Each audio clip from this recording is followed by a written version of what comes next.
After all these years by his side, tonight, not even my name made the list. A cold drizzle coated the hospital steps as I stepped outside, clutching my test results like a secret I'd never meant to keep. Taxis blinked through the rain, families huddled together under umbrellas, calling out names. "Over here, Mom! Dad!" Their voices echoed, bouncing off glass and stone. None of them were for me. I stood still, just one small island in a sea of arrivals and departures.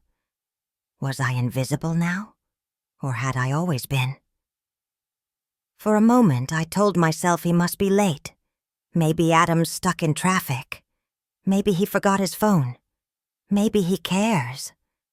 But as the minutes bled into each other and the parking lot emptied, hope slipped through my fingers, quiet and cold. I glanced down at my phone. One unread text. "Can you get a cab? We're tied up." No apology, no "love you, Mom." Just another polite rejection, casual and sharp as winter air. How many times had I stood at the edge of his life, waiting to be called back in? Did he even notice the woman left behind in the rain?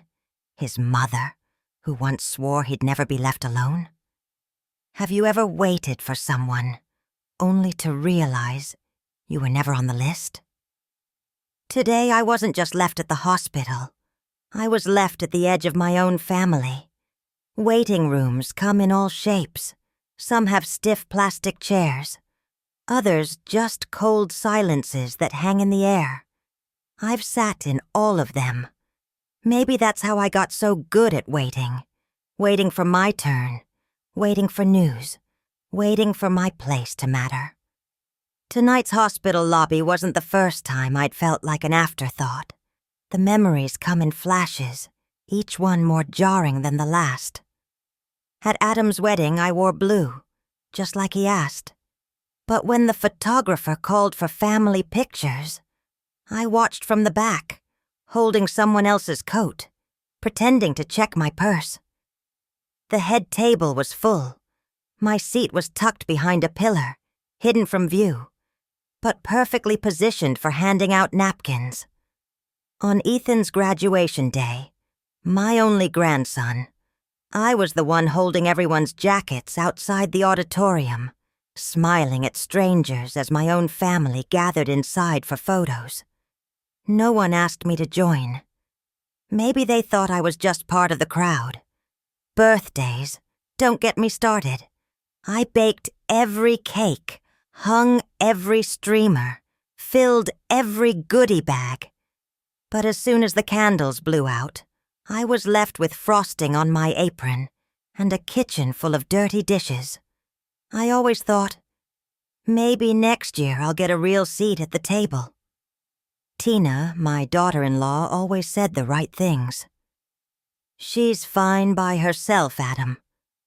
I heard her more times than she realized, her voice floating from the kitchen to the hallway, painting me as someone independent, easy to overlook.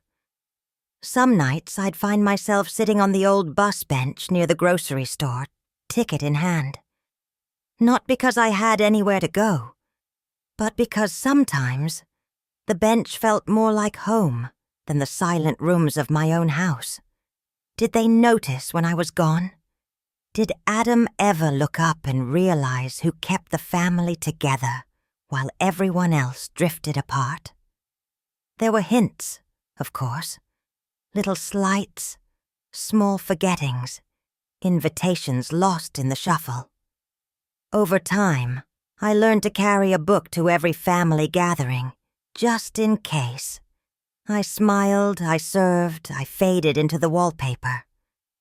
But this waiting room was different. There was no party, no crowd, no laughter spilling into the hallway. Just me, a white envelope of test results, and a dozen empty chairs. How did I become a guest in my own family story? At what point did the woman who built the foundation get shut out of her own home? Have you ever realized you were just there to make others comfortable? That your presence mattered, but only in the spaces no one else wanted to fill? Tonight the waiting room was empty. Maybe for the first time, I finally noticed just how long I'd been waiting for someone to let me in. There's a bench at the far end of the hospital lobby, where the vending machines hum and time slows to a crawl. I sat there that morning, my hands folded over my medical file, the edges curling with sweat. For a moment, I watched the revolving doors. Each time they spun, I caught myself hoping Adam might walk through. Each time, it was a stranger. Hospitals have a way of showing you who you are to the people who matter. In the delivery rooms, you're the hero. In the waiting rooms, sometimes you're the one left behind. My phone buzzed. One unread message. "We're tied up, Mom. Can you take a cab?" That was it. Not, "Are you okay?" Not, "Do you need anything?" Just a logistical footnote. I set the phone face down on the bench and tried to remember the last time I was truly needed. Across from me, a woman, maybe 80, silver hair in a loose braid, struggled with her phone.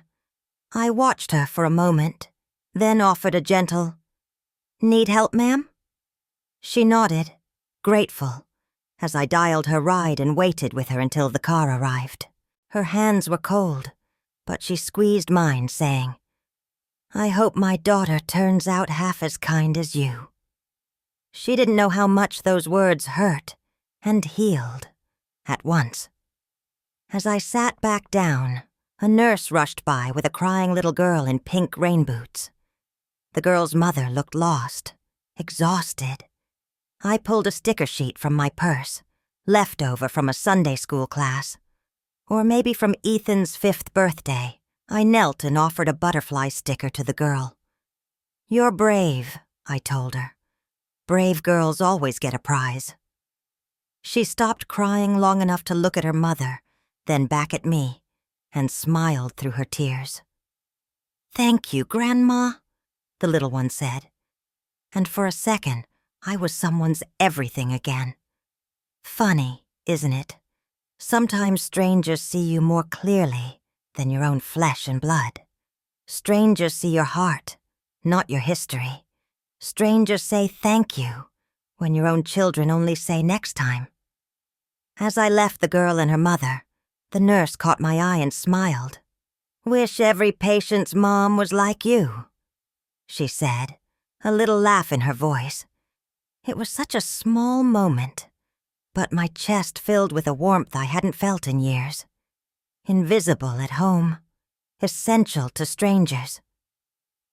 Isn't that the cruelest irony? That the people who know you best are often the first to forget what you're capable of? Adam used to call me his hero.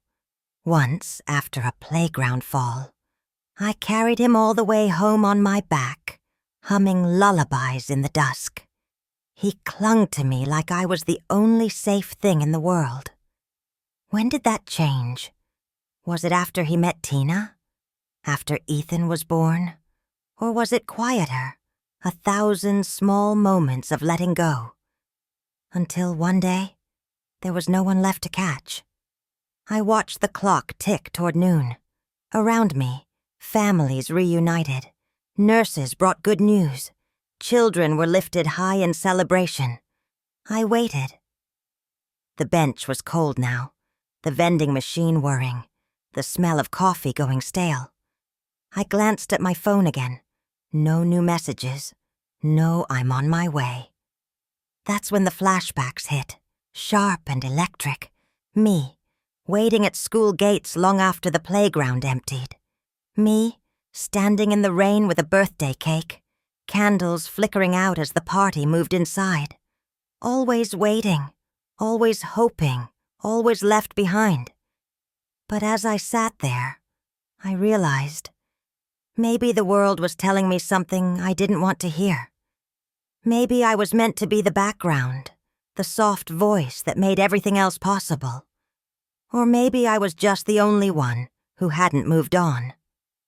A nurse's voice over the intercom. "Final call for patient pickup at the main entrance." I looked around. No one stood. It was for me. I gathered my bag and the white envelope, test results that suddenly felt lighter. I stepped outside into a drizzle that stung my cheeks. I hailed a cab, feeling older and younger than ever all at once. As we pulled away, I looked back at the hospital entrance, at the empty bench.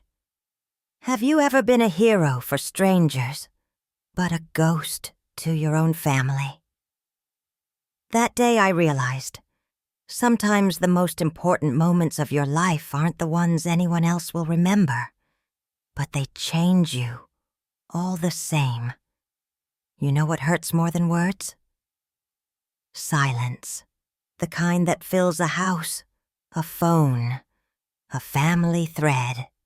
The kind that grows heavy, day after day, until it squeezes all the air from a room you used to call home. That night, after the hospital, I got home just before dark. My keys jingled in the quiet hallway, a sound I used to love, now echoing back at me like an unanswered question. Adam's old sneakers by the door. Long outgrown. Tina's favorite candle, half burned on the kitchen counter. Pieces of a family scattered in plain sight, but nothing really holding them together anymore. I set my medical file down and tried not to think about the message from earlier. The cab receipt still creased in my palm, a little proof that I'd made the journey alone. I made myself some tea, something sweet, something small, because even if no one else remembered, I could treat myself with a little kindness. While the kettle whistled, I noticed Adam's iPad left charging on the dining table. I reached for it out of habit, maybe to check the weather, maybe just to touch something he touched. The screen flickered awake, and that's when I saw it. A group chat. Not just any group chat, but one named Family Only, No Moms. I felt my heart stutter in my chest. Curiosity won over shame. I scrolled. Tina. She always needs something. I swear if she calls one more time about her pills. Adam's sister-in-law chimed in. Oakwood has openings. Maybe she'd make friends there. Even Adam, my own boy, wrote. She'll be fine. She likes being alone anyway. My hands shook. I told myself to stop reading, but I couldn't. Every message was a cold slap, a reminder of every empty seat, every closed door, every time I'd convinced myself it was just in my head. How many times had I laughed off Tina's small jabs? How often had I filled the silence, thinking I was keeping peace, when really, I was just letting myself disappear? Flashback. Years ago, Adam was 5, left behind at school by mistake. When I finally found him, tears streaked down his dirty cheeks.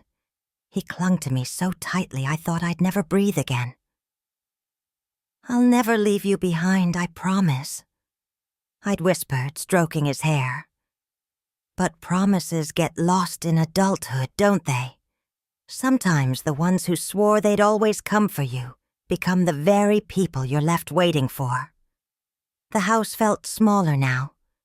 The ticking clock grew louder. I wondered if, deep down, Adam had always seen me as extra weight, someone to be managed, not loved. I walked the hall, touching family photos, each one with a different story, each one a little less real. I found my wedding ring in the junk drawer, slipped it on, just to remember what belonging used to feel like. Sometimes the family you build can make you feel lonelier than being truly alone. I sat down on the edge of my bed, phone glowing in the dark. The group chat blinked. New message. Tina again.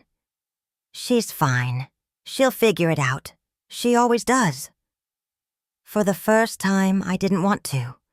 I wanted to be seen. Not as someone who survives, but as someone who matters. The temptation to reply, to say, I saw everything, burned at my fingertips. But I didn't. Not yet. I needed time to breathe, to feel the sharpness of it all. To ask, was I really so easy to erase?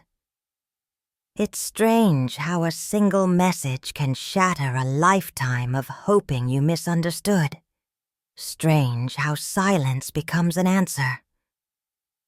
I lay there, staring at the ceiling, letting the truth settle into my bones. They'd been telling me for years, in every missed invitation and every short reply. I was a ghost in my own family. But that night, something changed. The pain didn't just hollow me out. It made room for something new. Not anger, not revenge, just the quiet certainty that I deserved more. Have you ever read what your family really thinks, and wondered if you'd ever been truly seen at all? I fell asleep, not knowing what the morning would bring. But for the first time, I believed I had the right to find out. Some storms don't announce themselves. They arrive in the quiet, in the way you decide, without a word, that you're done waiting for an umbrella. The morning after reading that group chat, I woke before dawn. I'd barely slept, but something in me felt settled. Not calm, never calm, not after that, but clear, the way a sky finally breaks after a long rain. I brewed coffee, the house silent except for the hum of the refrigerator and the soft click of a spoon in my cup. For years, my mornings started with lists. Who needed help? Who needed money? Who needed me to disappear so they could feel bigger in their own homes? But today, my list was different. I found the folder I'd kept at the bottom of the old hope chest, dusted off with a trembling hand. The house deed, the trust fund statements, the old insurance policies with my name on every line, my late husband's handwriting in blue ink. I remembered his words, low and steady, the night before he died. Don't let them make you small. Don't sign away your name just to keep the peace. The world thinks mothers are natural forgivers. They're right, most of the time. But forgiveness isn't the same as surrender. I packed the papers in my purse and called a cab, my new companion these days. The driver asked if I needed help, and I almost said yes. Instead, I just nodded, holding the bag close, feeling the weight of everything I'd carried for this family. At the bank, the marble floors were cold beneath my feet. The manager, a kind man named Mr. Harris, smiled as I explained what I needed.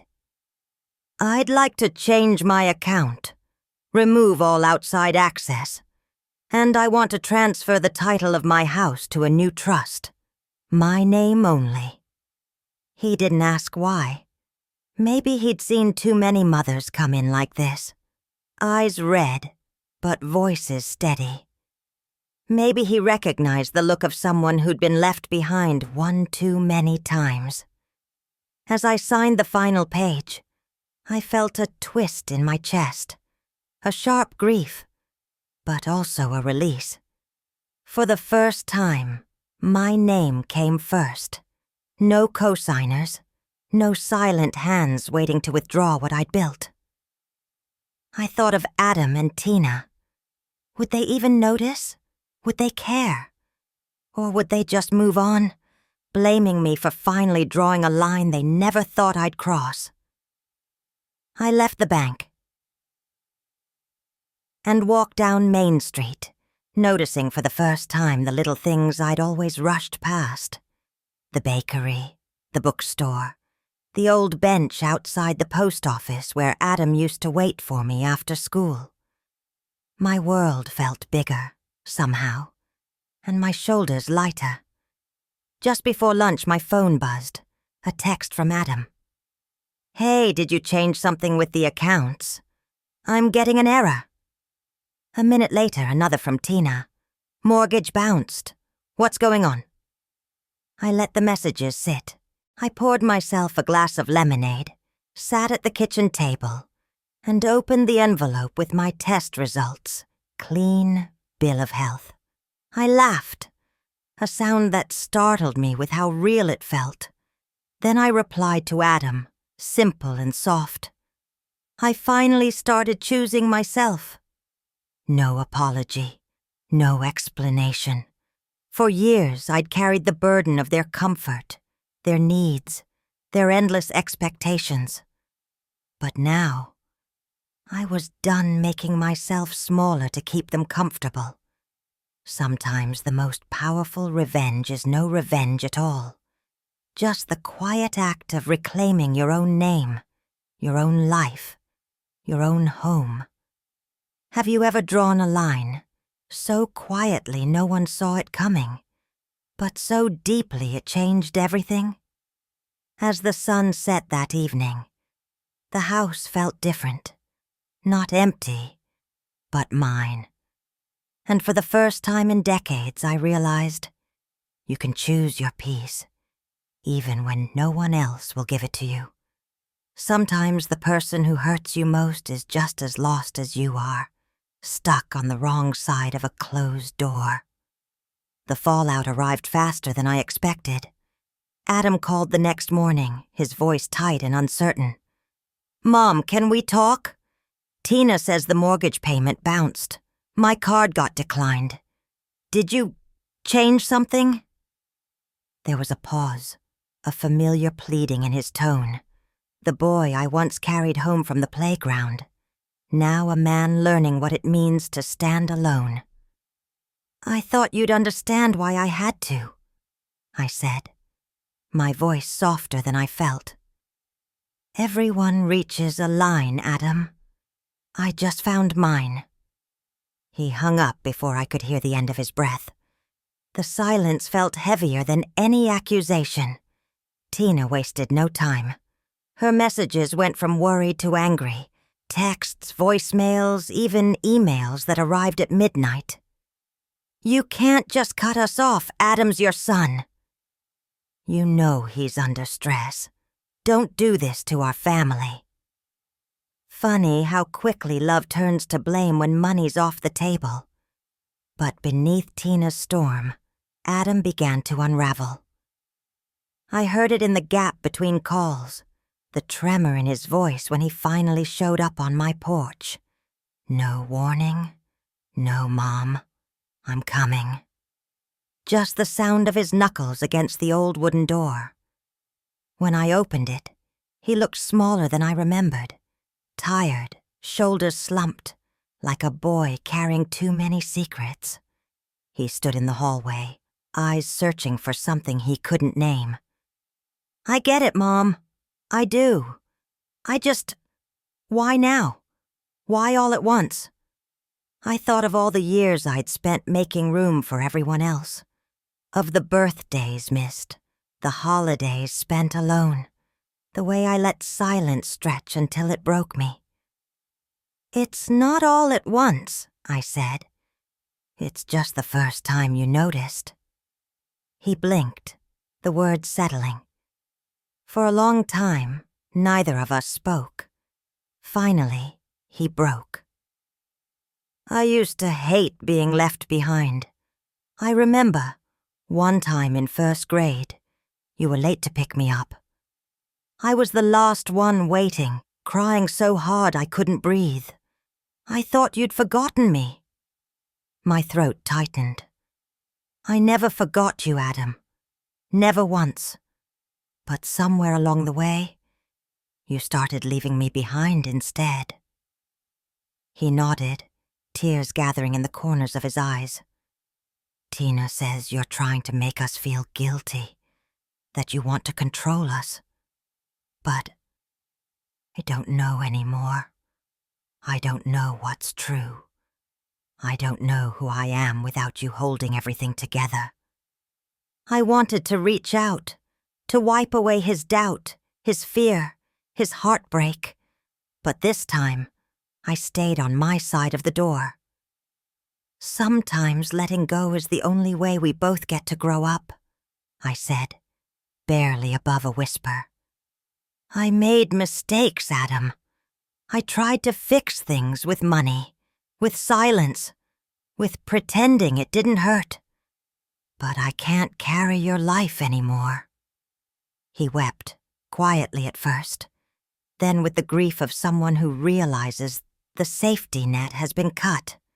It broke my heart, but it also freed me. From the kitchen, I heard Tina's voice, sharp, desperate.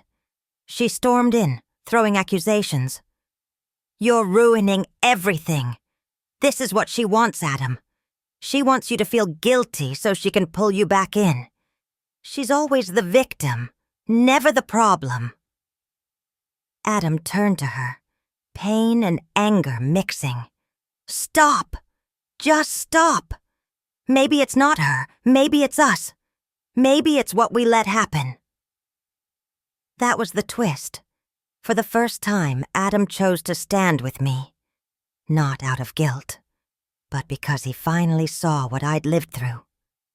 I let the moment breathe, unsure what came next. Have you ever realized your pain was just a reflection of someone else's? That the ones you love most might be hurting too? As Adam and Tina left that afternoon, the door closed softly behind them. Not slammed, not locked, just gently shut. Some doors are meant to stay closed, at least until both sides are ready to knock again.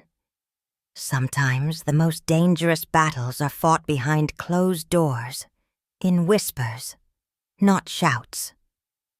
After Adam and Tina left that afternoon, a heavy silence hung in my house.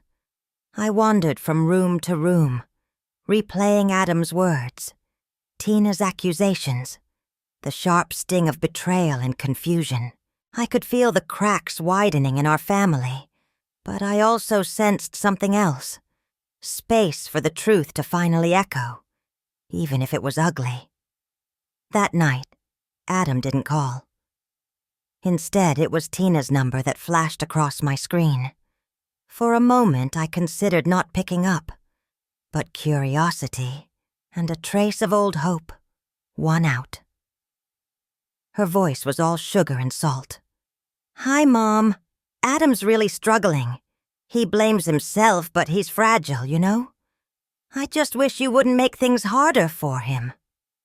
I listened, saying nothing.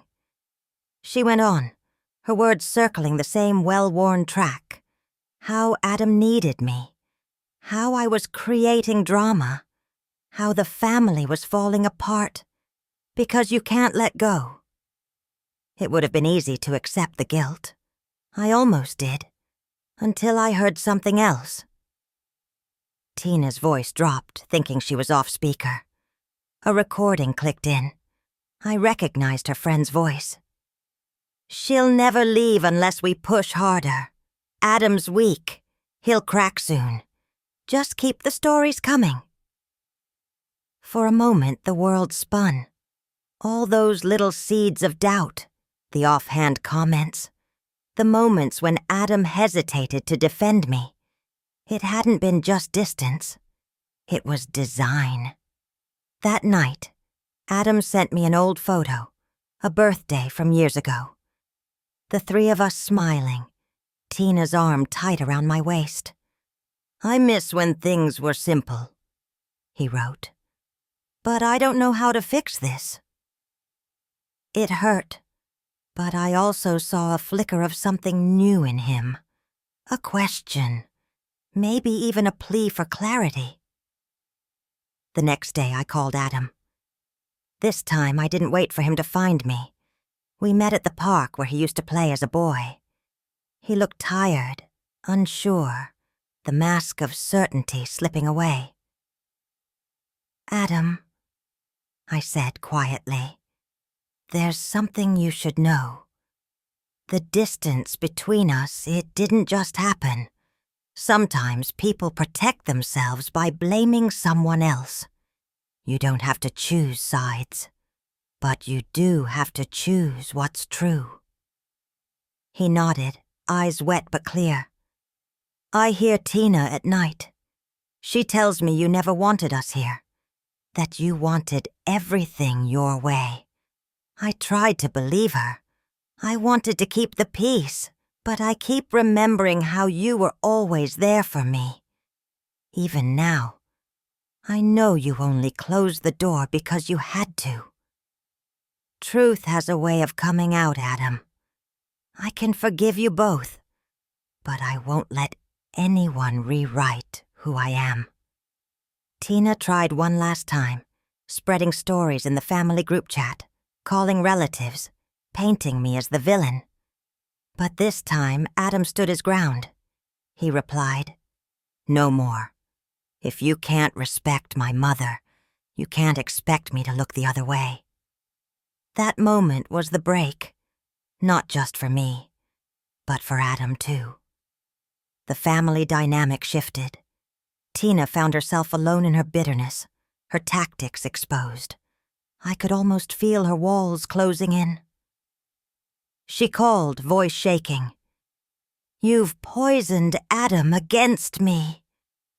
I answered gently, "No, he just finally saw through the fog." As the week went on, I noticed Adam calling more. Less frantic, more real. We talked about the past, about boundaries, about what it means to actually love someone, even if that means letting go of old hurts. One afternoon, Adam asked, "If you were in Tina's shoes, what would you do?" I paused, honesty cutting through. "I'd be scared, too. Change is frightening. But if you love someone, you let them grow, not keep them small." For the first time in years, we ended the call laughing. Have you ever realized the person poisoning your family wasn't the one you thought? Have you ever had to draw the last line, even when it meant risking everything for the truth? The final line had been drawn, not out of anger, but out of love for myself, and for the son I knew was finally coming home. Some wounds never close all the way, but there's power in choosing to sit together anyway. Adam came by for Sunday dinner. For the first time in years, he offered to help in the kitchen. His laughter tentative but real. The table was smaller than it used to be. But tonight, I sat at the center, not on the edge. Tina kept her distance, her smile forced, but she watched as Adam and I talked about old birthdays, new beginnings, and all the spaces in between. Forgiveness isn't perfect. It's a seat you have to pull out for yourself. I realized I wasn't waiting to be chosen anymore. I had chosen myself, and in doing so, invited Adam back into my life on my own terms. As we cleared the plates, I looked around the table and felt peace. Not because everything was fixed, but because I was finally home in my own story. If you've ever fought for your place at the table, or rebuilt a family from broken pieces, you're not alone. Tell your story. Maybe your seat has been waiting for you all along. What would you do, if given a second chance, to choose yourself and the ones you love?